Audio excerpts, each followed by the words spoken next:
Hi friends, आज थाळीचा video मी टाकते। तर सुरुवातीला घेतलेला आहे मी चिकनमध्ये सगळे मसाले आहेत।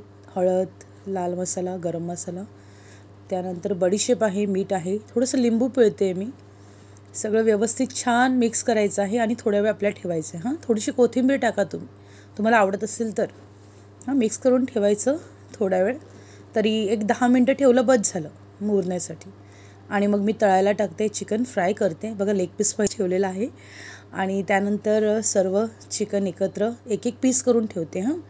खूप मसाले नाही, हलके मसाले आहेत ह्याच्यामध्ये। तर हे छानपैकी रचून ठेवलेलं आहे। थोडा वेळ झाकण द्यायचं आहे त्याच्यावरती, म्हणजे ते उभे छान शिजेल। आणि ते शिजल्यानंतर तुम्ही एक साईडनं तुम्हाला वाटलं शिजलं व्यवस्थित की मग छान असं पलटून ठेवा आणि राहू दे, थोडा वेळ शिजू दे। आणि त्याबरोबर आता आपण भाजीची तयारी करतोय। मी छान, आमच्याकडे ह्याला चवळी भाजी म्हणतात, हिरवा माठ पण म्हणतात काही लोक। तर सगळं भाजीपाला कापून घेतला आहे, कांदा, त्यानंतर बघा इथे भाजी कापते मी। एक बटाटा छोटासा, टोमॅटो सगळं घेतलेलं आहे छान कापून। आता भाजी टाकताना पहिल्यांदा भाजी टाकायची, त्याच्यावरती शिजल्यानंतर थोडीशी तुम्ही त्याच्यामध्ये बटाटा, टोमॅटो, मूग डाळ टाका आणि वरती कवर करा भाजी।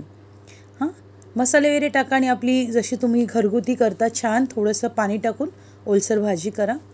पोळ्याचं पीठ मळून घेतलेलं आहे, छानपैकी पोळ्या तयार आहेत, चालू आहे। आता भाजायला सुरुवात केलेली आहे, छान खरपूस भाजून घ्या। आता आपण प्लेट सजवतोय।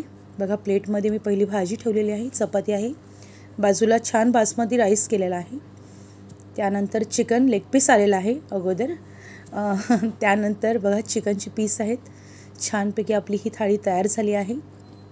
अगदी सिंपल पण खायला चविष्ट आणि कधीतरी छान असं खायला वाटतं काहीतरी। बासमती तांदूळ आहे, भात आहे त्याचं, आणि ही थाळी आपली तयार आहे।